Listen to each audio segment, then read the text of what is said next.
Hey guys, Jonathan Posey here talking to you guys a little bit today about chromium picolinate. Fat loss has quickly become the biggest issue in our industry.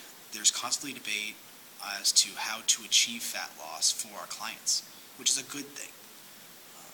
As we know, unfortunately, Americans are fighting a losing battle against obesity, and we are trying to constantly find things to battle that because it is truly a disease. It is sad. People out there are trying to find their magic pills to see if that works, and they're giving people false hope. Things like hydroxycut, caffeine pills, and other stimulants that supposedly help with fat loss, they don't always work. One, though, that has some potential to work is chromium picolinate, the one I'm going to be talking to you guys about today. The chromium part of the chromium picolinate has a lot of roles in the body, some of which include regulating blood sugar with those with prediabetes, type 1 and type 2 diabetes, and those with high blood sugar because they took or are taking steroids. It also has an effect on depression, polycystic ovary syndrome. It helps lower bad cholesterol and increase good cholesterol in those taking beta blockers. It's also been shown, supposedly, to increase certain body measurements or decrease certain body measurements such as body fat, body weight, and lean body mass.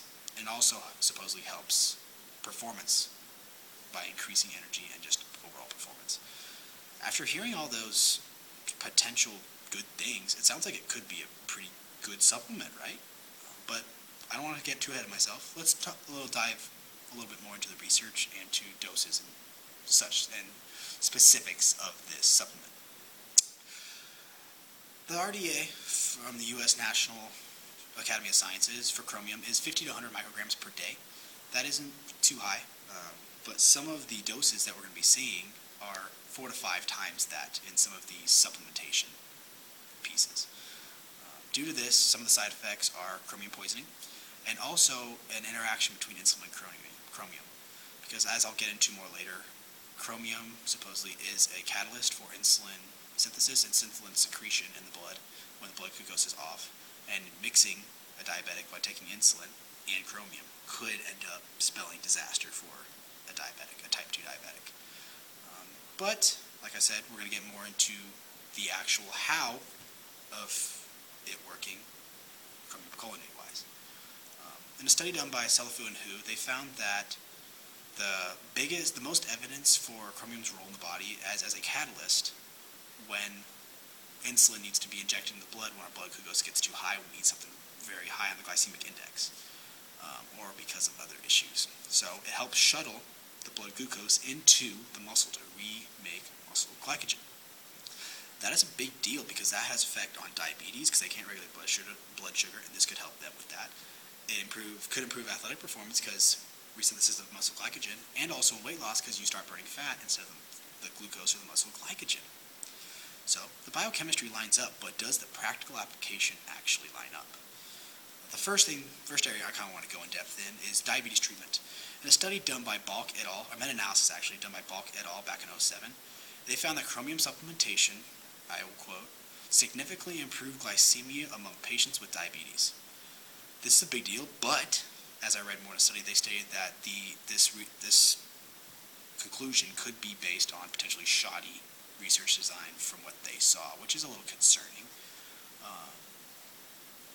And something else interesting about this study that was found is that they found no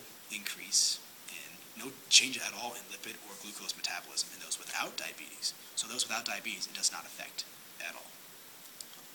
A second study performed by Parsayan and Mozari Karasabi, sorry if I butchered those names, found that chromium picolinate had a beneficial effect on blood glucose, HbA1c levels, lipid profiles, and lipid peroxidation in type 2 diabetic patients. This is a big deal, and they are very confident in this result. Both of these studies that I am comparing use 200 micrograms as their dosages, but they're conflicting in their research, which kind of leads to think that although the biochemistry lines up, potentially the practical application just isn't quite there yet. Maybe it'll take more time, maybe it won't, we'll see. But we're going to move on. Next up is chromium's picolinate potential impact on athletic performance. there have been a ton of studies done, but I did find one by Volek et al. Back in '06, and they found that chromium picolinate had no significant enhancement on rapid glycogen synthesis after 2 hours of recovery of intense exercise. Meaning, it actually did not do what supposedly it was supposed to do. That's a big deal, because if it's not supposed to do what it does, if it doesn't do what it's supposed to do, then why take it at all? So overall, this is another example of biochemistry lining up, but practical application not quite lining up. The last area that I kind of want to talk to you guys about was chromium picolinate's potential as a weight loss supplement. This could be the biggest impact in our industry, because that is the issue. In a meta-analysis done by M.H. Pitler, C. Stevenson, and E. Ernst, they found that chromium picolinate had a very small effect on reducing body weight as compared to a placebo. And just to kind of I talked a little bit earlier about the supraphysiological doses. Listen to this. They went from 188 micrograms, which is okay, to 924 micrograms as a dosage for this supplement in these studies that they saw. And actually, as a trend that I saw upon my own research, was that as the dosages increased,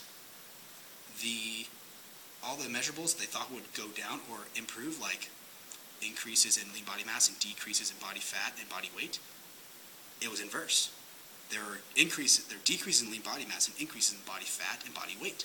So, kind of saying that, hey, this doesn't actually work. More is not better.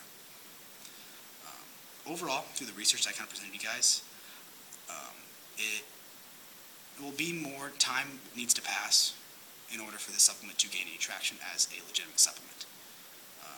Overall, diet and exercise are still the way to go, but time will tell whether this supplement will end up being good or bad for the fitness industry. Goodbye.